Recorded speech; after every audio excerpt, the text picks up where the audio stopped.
네, 오늘 6장 1절에서 10절까지입니다. 제가 저번 영상에서 5장이 마지막인 것처럼 얘기를 했었는데 제가 잠깐 착각을 했었습니다. 6장까지 있습니다. 네, 6장 말씀이 너무 좋습니다. 예, 오히려 그 앞에 부분은 조금 어려운 부분이 있거든요. 근데 이 뒷부분은 오히려 내용도 쉽고 또 우리가 진짜 우리에게 적용해야 될 부분들이거든요. 특히 6장이 정말 그렇네요. 그래서 6장 좀 볼 텐데요. 1, 2절, 특히 1, 2절을 좀 잘 보면 좋을 것 같아요. 뻔한 얘기인 것 같지만 그 안에 있는 표현들이 정말 표현 하나하나가 너무 어, 심오하고 또 진짜 우리가 삶 속에 적용해야 될 그런 표현들입니다. 자, 1절부터 보겠습니다. 사람이 무슨 범죄한 일이 드러나거든 신령한 너희는 온유한 심령으로 그러한 자를 바로잡고 너 자신을 살펴보아 너도 시험을 받을까 두려워하라. 자, 굉장히 딱 봐도 적용점을 우리한테 주는 거죠. 액션 포인트를 우리에게 주는 건데 어떤 말씀에 대한 액션 포인트냐면 앞에 5장에 나왔었던 말씀 중에서 뭐 다른 말씀도 있겠지만 5장에 나왔던 말씀 중에서 사랑으로 서로 종로를 타라. 그 말씀의 적용 포인트라고 할 수 있을 것 같아요. 우리가 서로 사랑으로 종로를 태야 되잖아요. 그리고 성령의 인도하심을 받아 살아야 되잖아요. 그래야지 육체의 소욕을 이길 수 있잖아요. 그 삶이 어떻게 사는 삶이냐라는 걸 조금 더 구체적으로 얘기해 주는 것 같아요. 사랑으로 서로 종로를 타는 삶이 어떤 삶인지, 그리고 성령의 인도하심을 받아 육체의 소욕을 이기는 삶이 어떤 삶인지, 거기에 대한 구체적으로 액션 포인트를 주는 말씀인 것 같습니다. 사람이 만일 무슨 범죄한 일이 드러나거든 이렇게 돼 있는데 여기서 드러나거든 이라는 이 표현 속에 어, 그 이 범죄한 일이라는 게 뭔지도 조금 알 수 있는 힌트가 있어요. 드러나거든 이란 말은 프롤람바노라는 헬라어인데요. 이게 뭔가 막 나타나다, 막 이렇게 밝혀지다 그런 뜻이 아닙니다. 저도 보니까 그런 뜻이 아니더라고요. 밝혀지다, 나타나다 이런 뜻이라기보다는 어, 함정에 빠지다, 기습을 당하다, 유혹되다 이런 뜻이 있어요. 그러니까 이거는 어떤 사람이 그 죄의 유혹에 빠지고 있는 모습을 이 신령한 사람이 그걸 본 거예요. 근데 형제가 이 교회에서 어떤 지체들이 유혹에 빠지고 있는 것 같은 그런 모습을 본 겁니다. 혹은 어 이제 비슷한 거긴 한데 이 유혹에 빠지거나 혹은 어 자기도 모르게 어떤 그런 범죄를 하게 된 거죠. 그러니까 하나님 앞에 좀 죄를 졌는데 기습적으로 함정에 빠지다. 그러니까 어 좀 이렇게 자기도 원치 않았는데 결국은 죄를 졌지만 본인이 졌지만 자기도 안 하려고 그랬는데 이렇게 자꾸 죄를 짓게 된다. 나도 안 그러려고 그러는데 자꾸 그렇게 된다. 어, 그런 모습이 보이는 거죠. 이 신령한 너희라고 돼 있잖아요. 그러니까 우리 눈에 우리 우리 교회 이제 우리 청년부라고 치면은 청년부 공동체에서 누군가가 그렇게 자꾸 유혹에 빠지고 자꾸 저러면 안 되는데 자꾸 안 되는 행동을 자꾸 하고 근데 본인도 아니란 거 아는 것 같아. 그렇게 하면 안 되는 거 아는 것 같은데 그걸 못 이겨내는 것 같고 어, 어, 갑자기 이런 유혹들이 왔을 때 그걸 그 유혹들에 다 넘어지는 거 그런 모습들을 누군가 보인다라고 했을 때 그때 이 신령한 너희 우리죠. 우리는 어떻게 해야 되느냐라는 겁니다. 일단은 여기서 신령한 너희라고 하잖아요. 신령한 너희는 어, 이 어떤 특정한 사람을 가리키는 게 아닙니다. 신령한 너희라는 거 하는 것은 목사님이나 뭐 이런 사역자들을 가리키는 게 아니에요. 우리 모두를 가리키는 겁니다. 믿는 우리 모두를 가리키는 거예요. 그러니까 우리 모두가 다 신령한 자가 돼야 돼. 이 신령한 자가 뭐 되게 거룩한 척하고 막 되게 무슨 막 되게 대단한 사람이 아니고 이 우리 안에 성령이 내주해서 그 성령의 인도하심을 받아 사는 모든 사람들이 다 신령한 사람. 우리가 신령한 사람이에요. 그냥 우리가 그냥 크리스찬이 신령한 사람이에요. 그리고 성령 충만한 사람, 성령의 인도하심을 받으며 사는 사람. 이 사람이 신령한 자입니다. 그러니까 우리가 그런 사람이 또 돼야 돼요. 나는 뭐, 나는 교회는 다니지만 그런 사람은 못해. 그렇게 얘기할 수는 없습니다. 정말 그렇게 얘기할 수는 없어요. 대단한 사람이 아니라니까요. 되게 믿음이, 우리가 소위 말하는 믿음이 좋은 사람이 아니에요. 신령한 사람, 우리가 당연히 다 그렇게 돼야 되는 사람입니다. 당연히. 예. 그래서 이제 성령의 인도하심을 받는 사람들이 예, 이 신령한 너희라고 하는 사람들이 우리 모두예요. 목사님, 사역자들만 가리키는 게 아닙니다. 그러니까 우리가 뭘 해야 되는지를 여기서 알려주는 거죠. 우리 주변의 지체 가운데서 누군가 죄에 유혹되거나 죄에 자꾸 빠지고 있는 모습들을 우리가 보게 됐다, 알게 됐다. 그렇게 됐을 때, 어, 이제 우리가 어떻게 해야 되냐면 바로 온유한 심령으로 그런 자를 바로잡고 너 자신을 살펴봐라. 이렇게 세 가지 우리가 해야 됩니다. 아, 두 가지죠. 일단 온유한 심령으로 그를 바로잡아야 됩니다. 그리고 우리 자신을 살펴보아야 됩니다. 이게 두 가지죠. 그 사람을 바로잡고 우리 자신을 살펴봐야 됩니다. 근데 온유한 심령으로 해야 돼요. 이 온유한 심령이라는 것은 뭐냐면 어, 성경에서 이 표현이 어, 이 헬라어가 어떤 용도로 쓰였냐면은 나의 무지와 무능력을 솔직하게 인정하고 하나님께 맡기는 겸손한 마음을 가리킵니다. 그러니까 이 온유한 심정이라는 것은 결국은 이 사람이 신령한 자인데 이 사람이 자기 주변에 청년부 어떤 예를 들어서 청년부 어떤 지체가 이 유혹에 빠지고 죄에 넘어지고 있는 것을 봤다는 거잖아요. 그것을 알게 됐다는 거잖아요. 그랬을 때 우리가 딱 어때요? 딱 이제 그 사람에 대해서 좀 안 좋게 보이고 좀 이게 이제 그 사람을 판단하게 되고 우리가 그러기 쉽잖아요. 왜 그 사람 왜 그러지? 이런 생각하기 쉽잖아요. 근데 온유한 심령이라는 것은 그런 판단을 유보하는 사람입니다. 물론 이제 그게 이제 팩트니까 그 사람이 죄의 유혹에 넘어가고 있는 게 팩트니까 그걸 완전히 무시하라는 얘기는 아니에요. 그래도 그 사람 좋은 사람이니까 그렇게까지 생각하는 건 아니고 어쨌든 그 사람에 대해서 막 아주 그 사람을 정확히 내가 아주 딱 판단할 수 있다는 생각은 교만한 생각이고 사람의 마음과 중심은 하나님만 아실 수 있기 때문에 아, 그런 의미에서 그건 내가 정확하게 알지 못하는 나는 것을 솔직하게 인정하고 하나님께 그런 부분들을 맡기는 어, 그런 마음을 가진 사람이 바로 온유한 심령을 가진 사람입니다. 한마디로 이제 어, 겸손해라. 겸손한 마음으로 어, 겸손한 마음을 가지되 대신에 그 사람을 바로 잡아야 됩니다. 이게 저는 중요하다고 생각하는데요. 그냥 우리는 지금 잘 보면은 어떤 막 그 잘못하는 형제들을 우리 주변에서 이렇게 봤을 때 일단 온유한 심령을 갖지 않는 사람들 저는 아주 많은 것 같아요. 뒤에서 수군거리는 거죠. 어, 이 뒤에서 수군거리는데 정작 본인한테는 얘기 안 해주는 거예요. 지금 이 1절 말씀은 정확하게 이거에 반대로 하라는 겁니다. 뒤에서 수군거리지 않고 어, 그 사람을 바라보고 어, 그 그러니까 수군거린다는 게 그 사람에 대해서 판단하는 거잖아요. 어, 판단하지 않고 그 사람에 대해서 그 부분에 대해서 얘기를 해주는 사람이에요.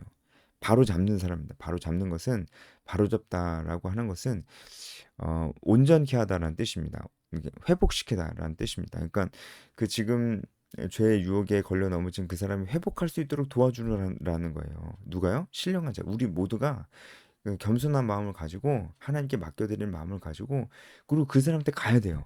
가서 그 사람 도와줘라. 한마디로 그 얘기예요. 그 사람 도와줘라. 회복할 수 있도록 도와줘라. 바로 잡아라. 요새 교회 안에서 사라지고 있는 모습이 바로 이런 모습입니다. 서로 부담을 안 줘요. 서로 부담을 안 줍니다. 이거를 친절한 불가지론자라고 얘기하는데요. 어, 그러니까 서로에게 친절해요. 왜 친절하냐면 서로를 정말로 아껴주고 정말 소중하게 여기는 것 같아 보이지만 사실은 그렇지 않습니다. 사실은 서로에게 무책임한 사람들이에요. 어, 그래서 그 서로가 서로가 좀 이렇게 영적으로 좀 상태가 안 좋아져 안 좋은 것 같아 보여도 아무 말도 안 합니다. 아무런 조치도 취하지 않고 거기에 대해서 뭐 자기가 뭘 해야 되겠다고 생각도 안 합니다. 그러니까 서로 건들지 않습니다. 서로 부담스러운 얘기를 해주지 않습니다. 서로. 그러니까 친절해 보이지만 불가지론자. 내 상태가 어떤지 너도 모르고 너 상태가 어떤지 나도 모르고 알고 싶지도 않다 서로. 그러니까 서로 건들지 말자. 이게 이런 모습들이 그러니까 서로를 바로 잡아주는 모습들이 지금 교회에 없어요. 그러니까 이런 모습들이 교회에서 많이 없어지고 있습니다. 이게 공동체성을 상실하고 있는 것이고 지금 신앙생활이 다 개인주의화 되는 것이고 어, 어, 같은 곳에서 예배는 드리지만 어, 우리는 사실상 서로 남남이 되고 있는 것입니다. 이거 정말로 안 좋은 현상이거든요. 근데 우리 안에서 많이 나타나는 현상들입니다. 아, 그러지 말라는 거예요. 바로 잡아줘야 돼요. 어, 이런 일들이 있어야 됩니다. 근데 이제 바로 잡아주는 것도 지혜롭게 해야 돼요. 이제 온유한 마음을 가지라잖아요. 그리고 가서 다가가는 것도 말을 꺼내는 것도 정말 지혜롭게 해야 됩니다. 저는 그래서 이런 일들이 어, 뭐 그냥 막 그냥 수다 떨려고 모였는데 이렇게 또 얘기하기 좀 그렇잖아요. 그래서 이런 얘기를 잘 할 수 있는 이런 권면해주고 어, 그 그런 죄에 대해서 경각심을 갖게 해주는 이런 말들도 해줄 수 있는 그런 분위기를 가지고 있는 소그룹이 있어야 된다 생각하고요. 그리고 지금 죄의 유혹을 받고 있는 그 사람도 자신의 솔직한 마음을 오픈하고 얘기해 줄 수 있는 그런 분위기를 가지고 있는 소그룹이 있어야 된다고 생각해요. 소그룹이. 저는 그런 소그룹이 바로 이제 순모임 같은 이런 제자화라는 분명한 목적을 가지고 리더가 영적인 리더십을 발휘하는 이런 소그룹이 있어야 된다고 생각합니다. 그냥 토크만 하고 기도 제목만 나누는 이런 소그룹은 이런 일을 할 수가 없어요. 아니 뭐 할 수 없는 불가능한 건 아닌데 누가 이런 얘기를 갑자기 꺼낼 수 있겠냐고요. 좀 그렇잖아요. 그 말 꺼내기가 어렵잖아요. 그래서 어 이런 말을 꺼내려면은 그냥 그런 분위기가 딱 잡혀져 있는. 그래서 리더가 나눔 인도만 하는 사람이 아니고 영적인 주도권을 가지고 영적인 리더십을 발휘하는 그런 소그룹입니다. 뭔가 말씀을 가르치고 뭔가 숙제도 내주고 점검도 해주고 이런 소그룹이 있어야 됩니다. 이게 이제 뭐 순모임이고 이게 뭐 그런 제자화를 목적으로 하는 소그룹이잖아요. 그런 모임이 얼마나 중요한지 이 말씀 보면서도 알 수 있어요. 제가 지금 1절밖에 못했는데 그리고 그 사람을 바로잡아 주는 것뿐만이 아니고 너 자신을 살펴봐라라는 거죠.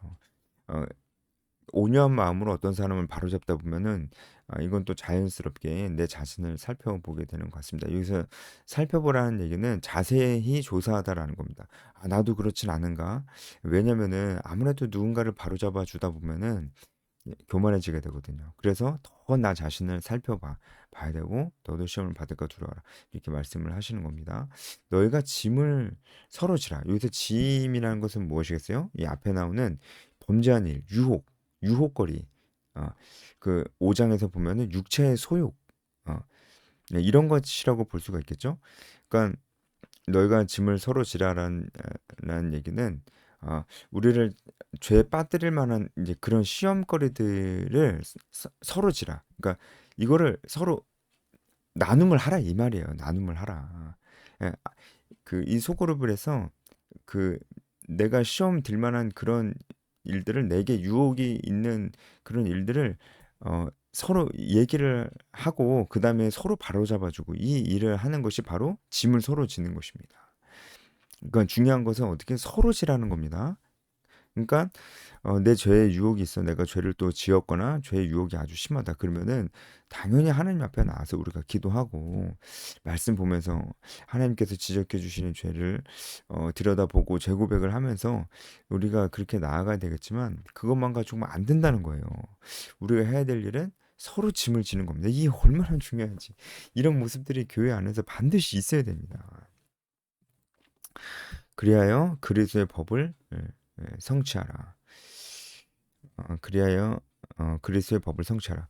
제가 이 말씀 보면서 사실 좀 생각났던 게 저희 이제 교회 청년부 제가 담당을 하고 있는데 제가 또 CCC 간사기도 하잖아요. 그래서 어, 그 이 순모임을 CCC 순모임을 교회라는 환경 속에 잘 적합을 좀 시키고 싶었어요. 그래서 이제 교회 청년부에 적용을 한 것이 이제 셀 모임인데 그냥 셀 모임이 아니고 제자화를 목적으로 하는 셀 모임. 그래서 제자 셀 모임, 제자 셀이라고 이름을 붙였는데 제가 지금 이 제자 셀을 5년 동안 교회에서 이게 쭉 운영을 하면서 보는 것은 제가 많이 듣게 되는 얘기는 뭐냐면 이런 서로 짐을 지는 일 같은 것들. 그러니까 이제 내가 진짜 하나님 앞에서 내 마음이 어떤지, 내가 잘못 살고 있다면 잘못 살고 있는 것들, 그런 일들, 그리고 그런 고민들, 이런 것들을 어, 일반적으로 그냥 근황 토크하는 그런 셀에서는 잘 나누기가 좀 어렵다는 거예요.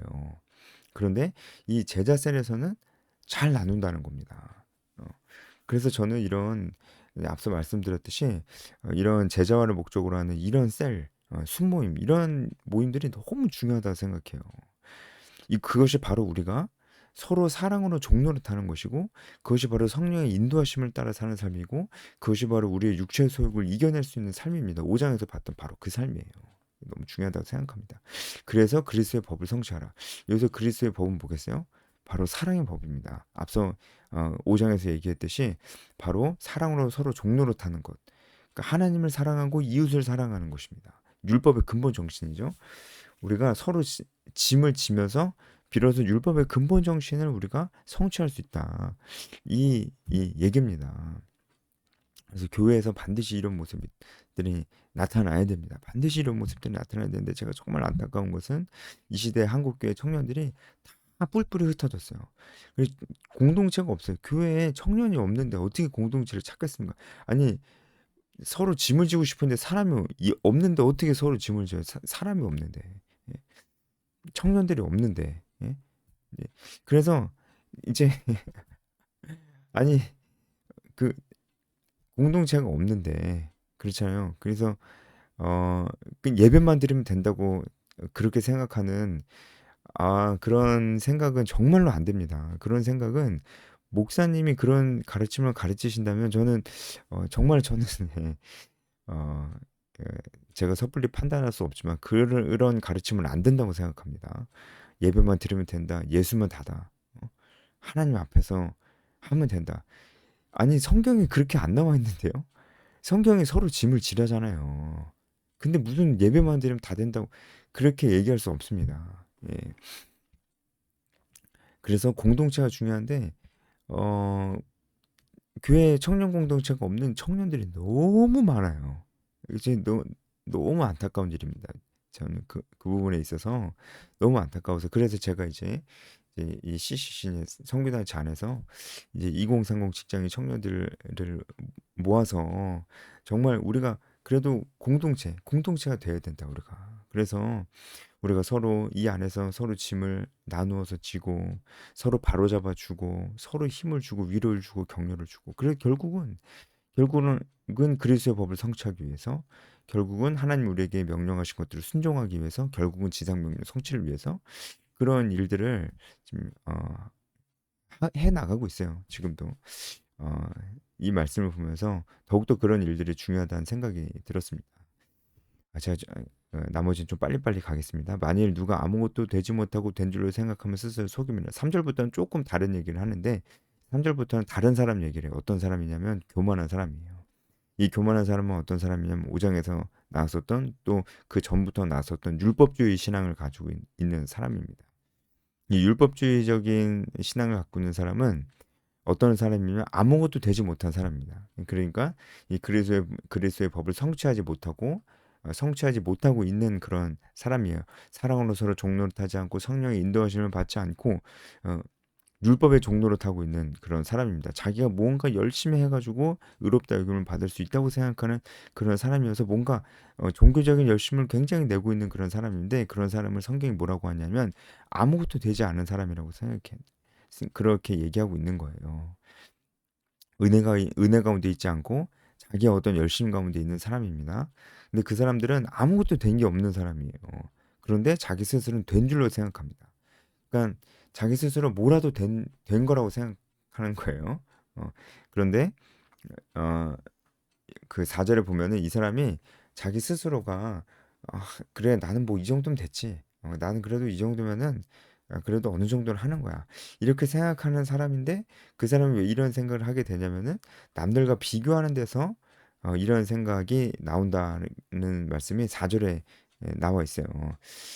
4절에 어떤 말씀을 보냐면은 자기 일을 살피라. 자랑할 것이 자기 안에 있다라는 말씀을 4절에서 하는데 이 얘기가 남들과 비교해가지고 네 안에 자랑할 것들을 찾아내지 마라. 그러니까 비교하지 마라.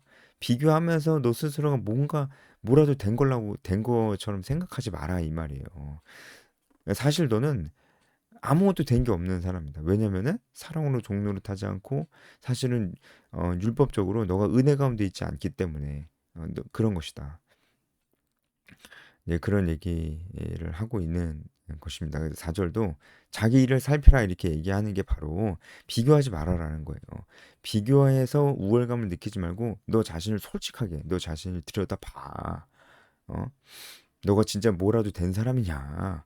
들여다봐. 아니잖아. 아니면은 율법으로 뭘 이루려고 하지 말고 죄를 고백하고 하나님 앞에 고백하고 솔직하게 나아감으로 인해서 하나님께서 이미 너의 죄를 용서해 주셨다는 것을 깨닫고 그 은혜 가운데 거해야 돼. 그리고 사랑으로 종료를 해야 돼. 이 얘기를 하고 있는 것입니다. 그런 의미에서 각각의 짐을 질 것이라. 아까는 서로의 짐을 지라고 그랬는데 요새는 각각의 짐을 지라고 하는 거죠. 그러니까 자기 마음을 돌아보라는 거예요. 자기 마음을 돌아보라는 의미에서 각자 너 자신의 짐을 지라 이렇게 얘기를 하는 겁니다. 이 비슷한 말씀이 빌립보서인가요? 이제 그 거기에도 있죠. 너희는 각각 자기 일을 돌볼 뿐더러 또한 각각 서로의 어 정확하게 기억이 안 나네요. 너희는 각각 자기 일을 돌볼 뿐더러 각자의 일을 돌봐 나의 기쁨을 충만하게 하라. 이런 말씀이 있습니다. 그러니까 여기서 짐을 지는 것도 나의 짐을 지고 또 서로의 짐을 지는 것입니다. 그런 것들이 이제 필요한 것입니다. 우월감이 있는 사람은 자기 짐도 지지 않는 그러니까 자기의 마음을 솔직하게 들여다보지 않고 비교해서 오는 우월감에 교만함에 있는 그런 사람이라는 것입니다. 6절 말씀만 좀 약간 좀 어, 뜬금없는 말씀이긴 해요. 근데 중요한 말씀입니다. 가르침을 받는 자는 말씀을 가르치는 자 모든 좋은 것을 함께 하라. 여기서 말씀을 가르치는 자가 누굴까요? 바울이기도 하지만 사실은 갈라디아 교회 안에 있는 그 성도 중에 누군가입니다. 성도 중에 누군가는 가르치는 역할을 하고 있고 누군가는 가르침을 받는 역할을 하고 있는 것이라는 거예요. 그러니까 이것도 특별히 이 말씀을 가르치는 자가 목회자만을 얘기하겠다고 볼 수가 없습니다. 왜냐하면 이때는 워낙에 초대교회 초창기이기 때문에 그런 조직이 아직 완전히 갖춰지지는 않았어요. 그래서 성도들 가운데 누군가 신령한 자는 말씀을 가르치기도 하고 말씀을 가르침을 받기도 하고 또 가르치기도 하고 가르침을 받기도 하고 이런 상태에 있었습니다. 그런 의미에서 여기서 말씀을 가르치는 자는 1절에 나오는 신령한 자일 수도 있고 성도들 안에 속해 있는 사람들이라고 볼 수가 있습니다. 모든 좋은 것을 함께하라 라고 하는 것은 물질적인 것도 함께 해야 되지만 영적인 것도 함께해서 그들과 영적인 마음을 함께하라. 영적인 마음을 함께하라. 이런 말씀입니다.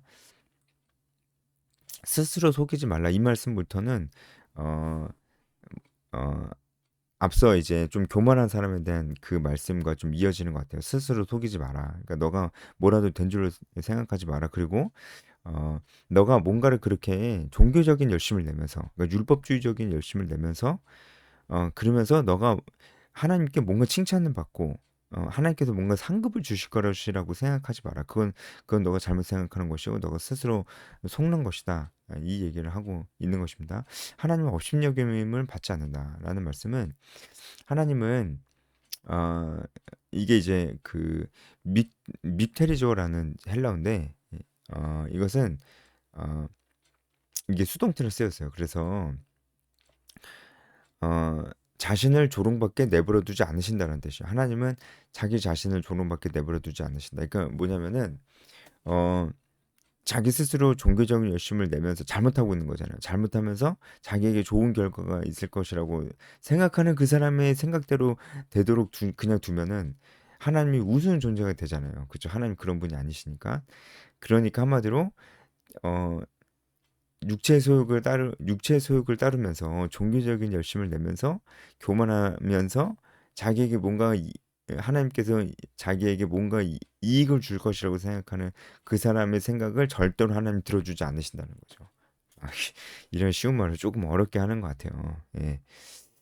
그래서 하나님의 심판의 원리를 보여주고 있는 것이고요. 그런 의미에서 육체를 위해 심는 자는 누구겠어요? 이제 교만한 자, 또 육체의 소욕을 따르는 자기도 합니다.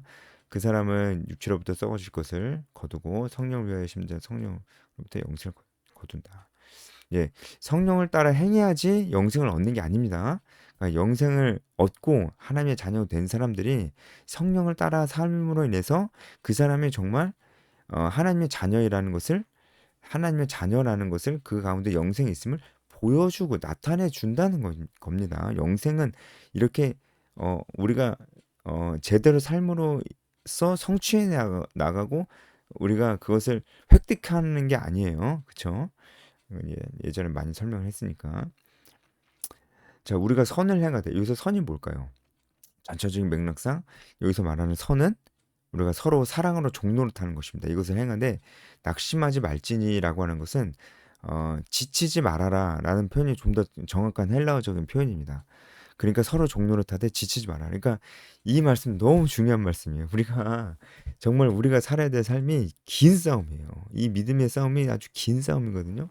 그렇기 때문에 지치지 않는 게 너무 중요합니다. 지치지 않는 게 또 지치지 않으려면 결국은 하나님과 매일매일 인격적인 동행 가운데 있는 게 또 너무 중요해요. 저도 정말 여러분 지치지 마시라고 제가 그렇게 말씀드리고 싶고 근데 또 지치지 않으려면은 결국 서로 짐을 서로 나눠줘야 돼요. 계속 모여야 돼요. 모여서 즐거운 시간도 보내고 재밌는 것도 좀 하고 그리고 이런 깊이 있는 얘기들 특히 영적인 나눔들을 서로 하고 서로를 위해서 기도해 줘야지 그래야지 지치지 않을 수 있죠. 당연한 거 아니겠습니까? 혼자는 안 됩니다. 마지막 10절 그러므로 우리는 기회 있는 대로 모든 이에게 착한 일을 하되 더욱 믿음의 가정들에게 기회 있는 대로라는 말은 여기서 기회라는 것이 카이론이에요. 카이론 하면 뭐가 생각나나요? 카이로스 맞습니다. 보통 카이로스는 하나님의 때라고 우리가 많이 번역을 하는데 여기서는 하나님의 때라기보다는 하나님께서 우리에게 주신 때입니다. 그러니까 하나님 보시기에 우리가 하나님의 소임을 행할 수 있는 적절한 때를 가리키고 있습니다. 그 조금 의미가 다른데 비슷하죠, 그죠? 하나님이 우리에게 주신 때입니다. 그러니까 바로 우리가 지금 만약에 우리가 지금 누군가를 사랑할 수 있고 우리가 서로 짐을 질 수 있는 때가 지금이라면 지금이 바로 하나님께서 우리에게 주신 그 카이로스 그때라는 거예요. 지금 해야 된다는 거예요. 지금. 그러니까 지금 바쁘니까 나중에 하고 그런 거 없다는 거예요. 지금 해야 된다는 겁니다. 지금이 바로 카이로스, 하나님의 때라고 하는 거예요. 그게 바로 기회 있는 대로라는 얘기입니다. 기회가 뭐 언제든지 뭐 기회가 오면 기회가 왔을 때만 해라 이 얘기가 아니고요. 바로 지금이라는 거예요. 지금. 지금이 바로 카이로스 하나님의 때라는 거예요. 그때 착한 일을 해라. 착한 일 뭐겠어요? 서로 사랑으로 종노릇하는 거, 성령 인도하심을 받는 거. 그 일을 하되 더욱 믿음의 가정들에게 해라. 이 믿음의 가정들은 뭐냐면 진짜 가정들이라기보다는 여기서는 신앙 공동체를 얘기합니다. 한마디로 서로 사랑으로 종노릇하되 한마디로 교회 공동체 안에서 해라. 옆에 있는 사람 소중하게 여겨라 이거예요. 옆에 있는 사람 소중하게 여겨라. 믿음의 공동체 교회 안에서 먼저 사랑해야 돼요. 그러니까 이런 걸 싫어하는 사람들, 그냥 교회 예배만 드리고 왔다 갔다 하는 사람들, 공동체 활동하는 걸 싫어하고 부담스러워하는 사람들, 그런데 뭔가 내가 그래도 하나님 앞에서 은혜를 받았는데 뭔가 해야 되지 않을까라고 생각하는 사람들, 멀리서 선행의 어떤 그 기회를 찾거든요. 뭐 아프리카 누구에게 후원한다든가 뭐 멀리서 그런 기회들을 찾는데 정말 성경은 시종일관 너네 옆에 있는 사람이 중요해라고 얘기하거든요.